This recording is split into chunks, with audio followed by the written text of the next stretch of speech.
Assalamualaikum warahmatullahi wabarakatuh. Oke, jumpa lagi sama saya di materi digital marketing. Kemarin kita sudah bahas tentang ruang lingkup digital marketing, ya kan, di part 1. Kita lanjutkan ke part 2. Kemarin kita sampai di memahami algoritma digital marketing. Kita lanjut.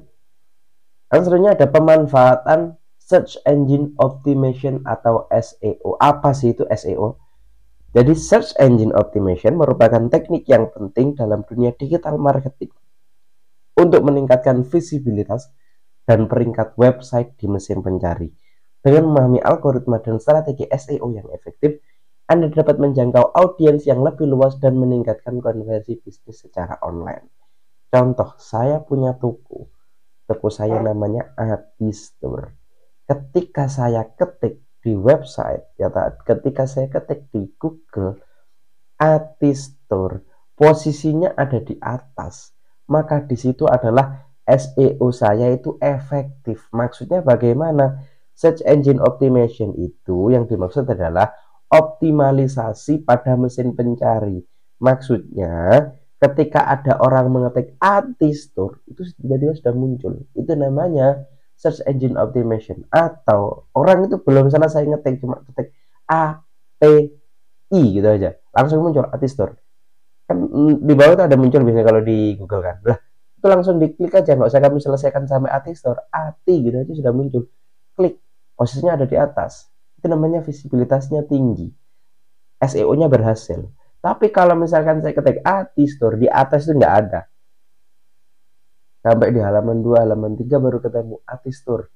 Karanganyar, Ambulu. Lah, disitulah SEO saya belum berhasil atau belum efektif. Yang mana di situ kan ada peringkat website di mesin pencari. Kalau misalkan paling atas, sudah pasti SEO-nya berjalan secara efektif. Dengan memahami algoritma dan strategi SEO yang efektif, Anda dapat menjaga audiens yang lebih luas dan meningkatkan konversi bisnis secara online, ya kan? Algoritma itu apa sih? Ya kayak seperti hashtag dan lain sebagainya. Jadi ketika itu berhasil atau posisinya paling atas, maka bisa menjadikan konversi. Konversi bagaimana? Mengubah dari yang menonton atau yang membaca itu bisa menjadi beli. Hanya sekedar nonton bisa berubah menjadi penghasilan, bisa berubah menjadi uang, ya kan? Jadi itu yang dinamakan konversi. Berikut adalah beberapa kunci dalam memanfaatkan SEO untuk keberhasilan digital marketing. Yang pertama, optimasi konten. Menciptakan konten yang informatif, menarik, dan sesuai dengan kata kunci yang dicari oleh target audiens, ya kan? Misal, saya jualan makanan beku atau frozen food, maka konten saya adalah pengen bekal tapi dengan masakan yang simpel, gitu kan? Ini Adistur solusinya. Kita punya sosis, punya nugget dan lain sebagainya yang praktis dan simpel. Untuk memasaknya tidak butuh waktu yang lama. Cukup disimpan di kulkas atau di freezer dengan suhu minimal di 1 derajat gitu. Lah, orang akan tertarik. Informatif ini. Kalau misalkan saya butuh lauk untuk bekal yang simpel, bisa jadi jawabannya, ini bisa jadi solusinya ini Adistor. Beli produk di Adistor lah. Nah itu informatif sesuai dengan kata kunci. Kata kuncinya apa? Frozen food murah Jember, frozen food Ambulu, agen frozen food Ambulu, makanan beku, terus apa lagi, solusi lauk praktis dan lain sebagainya. Saya akan membuat deskripsinya seperti itu. Hashtagnya akan saya buat seperti itu. Yang penting yang berkaitan atau masih berbau tentang frozen food atau makanan beku. Teknik on page, ya kan, mengoptimalkan struktur dan elemen website seperti judul, deskripsi, gambar, dan navigasi, ya kan. Judulnya harus menarik, ya kan. Misalkan solusi lauk praktis, ya kan, solusi lauk praktis dengan memasak yang simpel, gitu kan. Lah, itu harus bisa menjadi judul yang menarik. Deskripsinya juga berarti harus sesuaikan dengan algoritmanya atau kata kuncinya. Gambarnya juga harus jelas, harus apa namanya mengakomodir itu bagaimana. Jadi gambarnya itu bisa membuat hidup. Kalau misalkan ya kan, jualan saya itu frozen food atau makanan beku, nggak mungkin fotonya saya taruh di atas sepeda motor, nggak tahu. Tapi kalau fotonya saya taruh di atas piring, di atas mangkok, di situ ada sendok, lah itu namanya mengakomodir. Oh iya ya, kan apa namanya nugget ini untuk makan, maka lebih cocok kalau misalkan ditaruh di atas piring. Jadi membuat gambar itu lebih hidup. Meskipun itu misalkan hanya sekedar foto, tapi itu bisa berupa video. Orang punya imajinasi. Oh iya, kalau misalkan ditaruh di piring, di mangkok, oh ternyata cocok juga kan gitu. Selanjutnya, strategi link building, membangun backlink berkualitas dari situs terpercaya untuk meningkatkan otoritas domain, ya kan. Jadi kalau misalkan saya promosinya melalui TikTok, tapi kalau misalkan mau pesan secara langsung, mau cepat ya kan, kita nggak manfaatkan TikTok Shop, kita bisa manfaatkan WhatsApp bisnis. Bagaimana caranya ya kan? Waktu buat konten tadi itu sertakan di situ apa namanya captionnya, untuk pemesanan yang lebih cepat bisa klik link di bio, itu nanti mengarahkan ke WhatsApp bisnis atau WhatsApp pribadi atau WhatsApp personal. Maka ketika sudah muncul ke WhatsApp bisa pesan, nuggetnya ready nggak, yang merek ngejos misalnya, yang merek kita lihat lah, di situ yang dinamakan link building, backlink. Link itu mengarah ke platform yang lain, itu namanya backlink. Dengan menerapkan teknik SEO yang tepat, Anda dapat memastikan website dan konten digital Anda dapat ditemukan lebih mudah oleh target audiens, meningkatkan traffic dan mengkonversi pengunjung yang menjadi pelanggan loyal, ya kan. Jadi ketika kontennya menarik, itu pasti ya kan, pasti audiens akan menonton, yang dimana sering menonton, trafficnya akan naik, ya kan. Yang awalnya ditonton 1000 tiba-tiba jadi 10.000 dan lain sebagainya. Mengkonversi pengunjung, ya kan, dari menonton menjadi pembeli, itu kuncinya di situ mau sukses digital marketing. Optimasi konten digital marketing. Yang pertama, memahami audiens. Kira-kira kenali karakteristik dan preferensi target audiens Anda. Kalau teman saya itu banyak cowok, mana mungkin saya itu jualan skincare. Yang paling cocok adalah saya jualan produk otomotif. Lah itu namanya memahami audiens. Optimasi konten, ciptakan konten yang menarik, relevan, dan bermanfaat. Buatlah konten bercerita yang berkaitan dengan produknya. Kalau misalkan tidak berkaitan dengan produknya, ya nggak nyambung.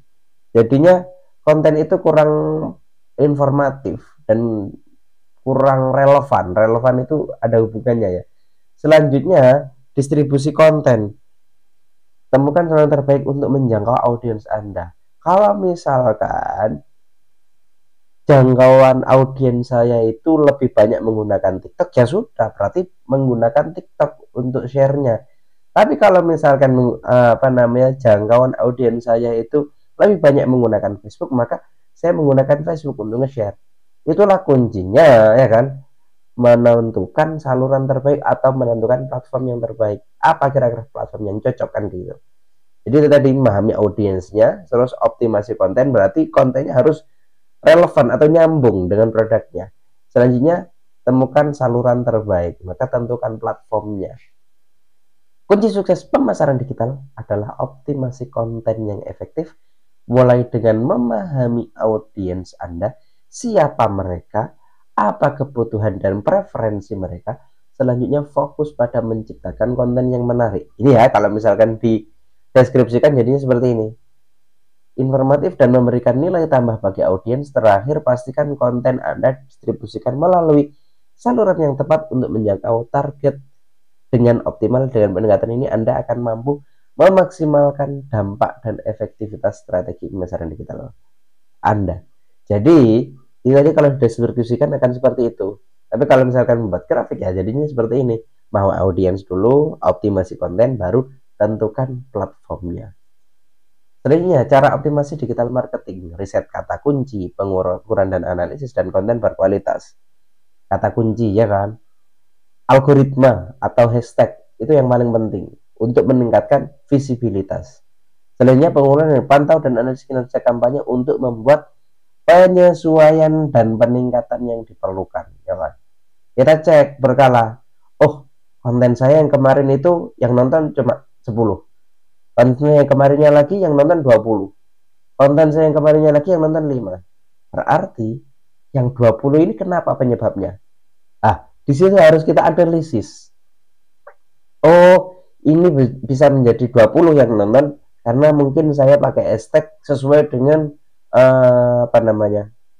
Saya menggunakan kata kunci sesuai dengan yang trending pada waktu itu.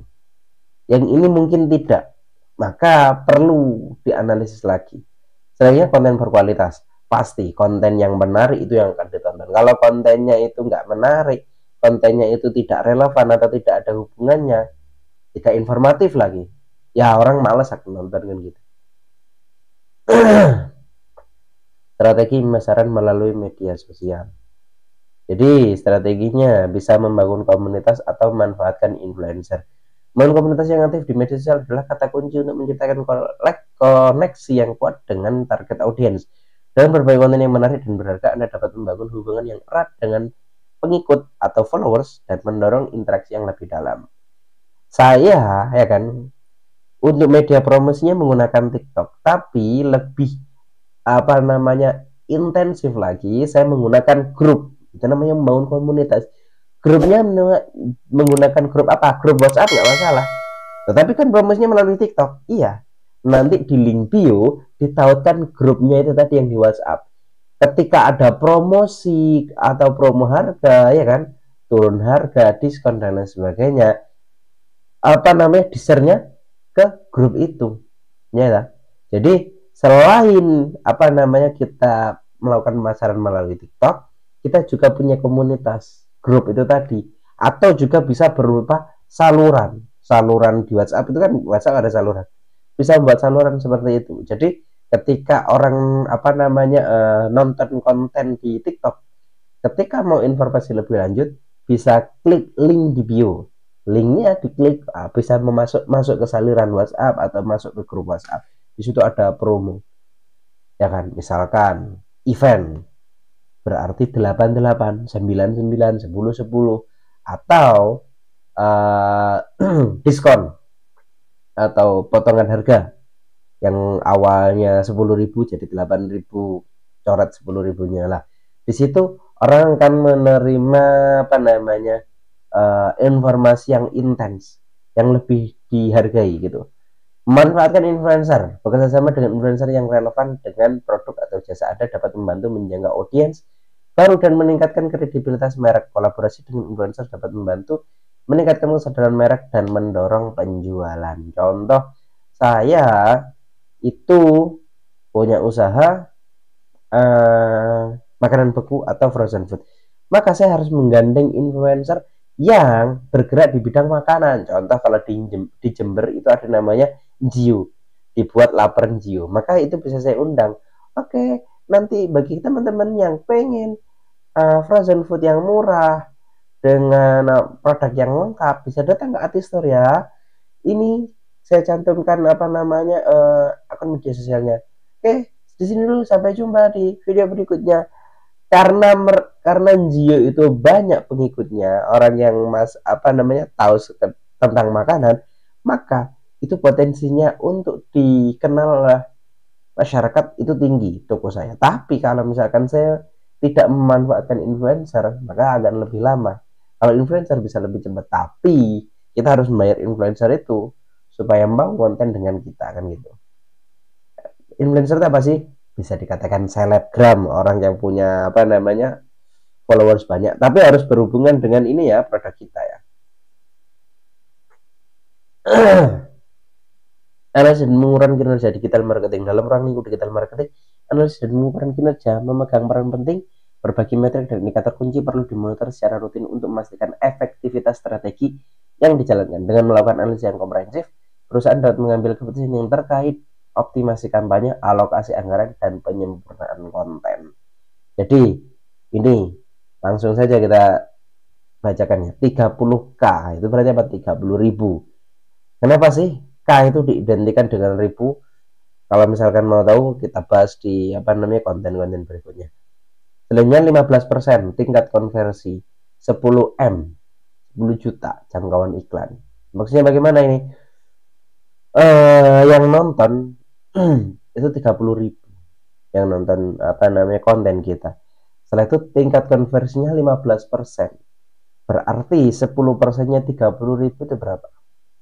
3.000. Berarti yang beli dari nonton hingga beli itu 4.500 orang, ya kan? Nah, di situ kita bisa menentukan, oh tingkat konversinya 15%, jangkauan iklannya berapa? Harusnya iklan ini bisa ditonton oleh 10 juta orang, tapi yang nonton hanya 30.000 orang. Dari 30.000 orang, tingkat konversinya menjadi 15%. Itu cukup. Tapi kalau kita ngomong search engine marketing atau konten anorganik, ya kan, itu bisa jadi kurang efektif karena sudah bayar, ya kan. Karena konten anorganik itu membayar. Kalau konten organik itu kan gratis. Membayar misalkan untuk jangkauan 10 juta ini 500.000 per bulan misalkan. Tapi tingkat konversinya masih di 4.500. 10 juta ke 4.500 kan masih jauh, kurang efektif. Jadi ini kalau membaca analisis kinerja digital marketing, memahami keamanan dan privasi digital. Dalam era digital yang semakin pesat, keamanan dan privasi data menjadi isu yang sangat penting. Jangan coba-coba kalian itu memfoto KTP, ya kan? Jangan coba-coba klik link yang tidak dikenal. Biasanya silakan klik link di bawah ini untuk mendapatkan bantuan dari pemerintah, entah itu apa sih bantuan sosial itu apa namanya? Coba saya. Bansos. Untuk mengetahui Anda termasuk penerima bansos apa tidak, klik link di bawah ini. Ketika klik link di situ, ya kan, itu bisa menjadi link itu adalah link phishing. Phishing itu bagaimana? Retas itu phishing itu. Jadi ketika kamu klik link itu, orang yang mengirim itu bisa tahu kamu melakukan apa. Buka Shopee, buka Tokopedia, buka M-Banking. Disitulah nanti kesempatan data kalian akan dicuri.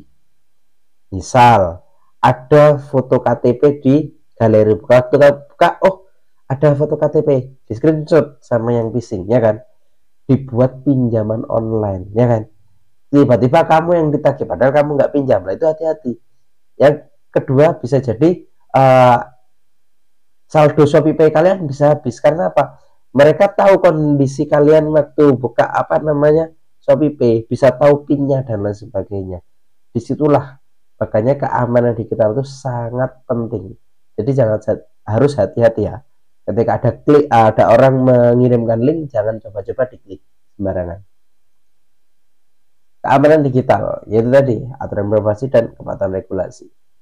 Bagi saya, misalkan kita langsung keamanan data tadi sudah kita bahas. Yang selanjutnya adalah aturan privacy. Kalau misalkan saya itu membuat grup itu tadi ya, buat grup, setelah itu saya punya pelanggan yang masih muda cantik, saya punya ponakan cowok, ya kan. Nah, nomornya saya bagikan kepada ponakan saya, akhirnya ngechat pelanggan saya, maka di situ saya bisa dituntut oleh pelanggan saya tadi. Dan bisa jadi saya tidak dipercaya.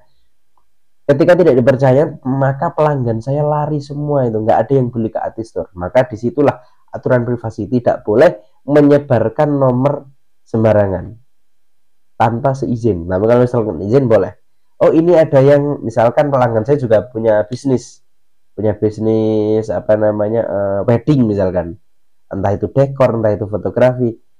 Di situ ada orang yang tanya, saya izin dulu, Mbak, ini ada teman saya yang mau tanya-tanya tentang wedding, boleh nggak saya share nomornya? Oh boleh ya, kalau izin dulu boleh, tapi kalau misalkan tiba-tiba di share itu tidak boleh, itu namanya melanggar aturan privasi, ya kan.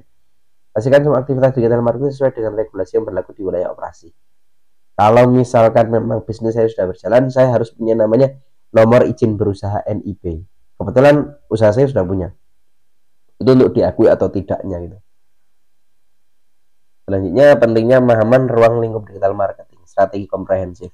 Strategisnya harus menyeluruh, mulai dari konten, setelah itu cara distribusinya, ya kan. Setelah itu kita lihat juga kita analisis juga kinerjanya kan gitu. Adaptasi dinamis. Kalau misalkan kita ngomong bisnis digital, perubahannya sangat cepat karena trennya itu bergerak lebih cepat. Maka kita harus bisa mengikuti perkembangan itu. Karena adaptasinya harus dinamis, cepat. Sebenarnya efisiensi operasional. Maka ketika kalian bergerak di bisnis digital atau digital marketing, ya kan, biayanya akan lebih murah. Dan disitulah kalian harus bisa memanfaatkannya.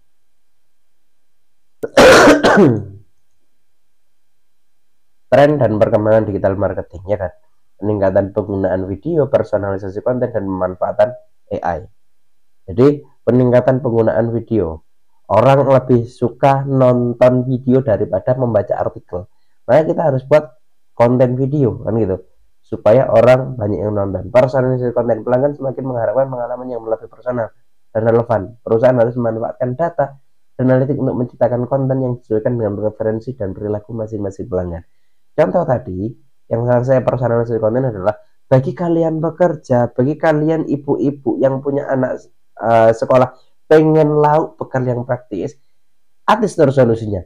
Jadi mereka konten saya itu diperuntukkan untuk pekerja, ibu-ibu yang pengen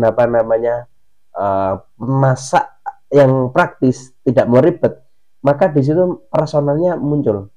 Oh, ini diperuntukkan pada ibu-ibu atau pekerja yang pengen lauk simpel dan masaknya itu lebih praktis. Manfaatan AI, kecerdasan buatan semakin banyak diharapkan dalam digital marketing, mulai dari chatbot untuk pelayanan pelanggan hingga algoritma untuk optimalisasi konten dan iklan yang lebih efektif. Chatbot itu bagaimana? WhatsApp Business itu bisa digunakan. Jadi kalau misalkan orang tanya barang ready, langsung ada jawabannya. Selamat datang di Ati Store. Tanyakan keperluan Anda, nanti akan kami jawab. Ada sudah tanya kan, barangnya ready atau tidak? Nah, tapi chatbot itu kan masih bersifat robot kan. Nah, nanti kalau misalkan saya sudah baca, oh ready Mbak, mau merek apa dan lain sebagainya, itu berarti orangnya. Tapi kalau misalkan di awal tadi chatbot, itu untuk apa? Untuk mengukur reaksi. Reaksi itu bagaimana? Oh, kalau misalkan saya tanya itu langsung dijawab. Itu dijawab sama robot. Tapi secepatnya kalau bisa kita juga menjawabnya kan gitu. Tantangan peluang dalam digital marketing, ya kan. Digital marketing persaingan ketat, ya kan. Orang semuanya bergerak digital marketing sekarang atau bisnis digital, perubahan tren, perubahannya cepat. Personalisasi, kita harus bisa menyentuh pada audiens tersebut, peluang ekspansi, mempunyai peluang untuk membuka bisnis yang lain lagi yang bergerak di bisnis digital, ya kan. Kesimpulan dan rekomendasi kayak terakhir, pemahaman yang komprehensif tentang ruang lingkup digital marketing sangat penting bagi perusahaan untuk dapat merancang dan menerapkan strategi pemasaran yang efektif, adaptif, dan aman di era digital saat ini. Maksudnya bagaimana? Oke, kita harus paham secara menyeluruh tentang digital marketing, mulai dari algoritma, salurannya, ya kan, keamanan digitalnya, itu harus kita pahami. Ketika itu kita pahami, maka kita bisa melakukan pemasaran atau kita bisa mempromosikan produk itu secara efektif dengan mengikuti tren yang sangat cepat. Makanya di situ kita bisa adaptif, kapan harus menggunakan hashtag ini, kapan harus menggunakan hashtag yang itu kan gitu. Dan keamanan di era digital saat ini, jangan sampai pelanggan kalian juga kecewa karena ada yang menipu, harganya murah dan lain sebagainya, pakai nomor yang baru. Makanya kita harus tegaskan tidak ada perubahan nomor, atau selain dari nomor ini berarti bukan dari admin. Kalau ada promo, hiraukan saja. Harus ada ultimatum seperti itu. Dalam rangkaian pembahasan mengenai global digital marketing, kita dapat menyimpulkan bahwa pemanfaatan teknologi digital dalam pemasaran menawarkan banyak peluang dan tantangan bagi perusahaan. Dengan memahami berbagai platform digital marketing, algoritma, serta teknik optimasi yang efektif, organisasi dapat atau perusahaan dapat meraih keunggulan kompetitif di tengah lanskap pemasaran yang semakin dinamis. Maksudnya pemasaran yang semakin dinamis adalah keperluan orang atau kebutuhan orang atau keinginan orang itu kan cepat berubahnya. Itu yang dinamis. Yang maksud dengan landscape pasar yang semakin dinamis. Selanjutnya, kami merekomendasikan agar perusahaan mengadopsi strategi pemasaran digital, atau kalian yang mau usaha itu tadi bisa mengadopsi strategi pemasaran digital yang komprehensif. Komprehensif mulai dari platformnya, mulai dari algoritmanya, strateginya bagaimana, dan keamanan data digitalnya itu komprehensif. Mencakup penggunaan media sosial, optimasi mesin mencari, data analisis data yang mendalam. Selain itu, perhatikan aspek keamanan dan privasi digital juga menjadi kunci agar dapat menjalankan aktivitas pemasaran secara aman dan bertanggung jawab. Dan menerapkan pendekatan ini, perusahaan dapat memaksimalkan potensi bisnisnya. Oke, ini tadi materi ruang lingkup digital marketing untuk part 2. Kita akan ketemu lagi untuk video-video terkait dengan materi-materi bisnis digital. Sampai jumpa di konten-konten berikutnya. Saya akhiri, wassalamualaikum warahmatullahi wabarakatuh.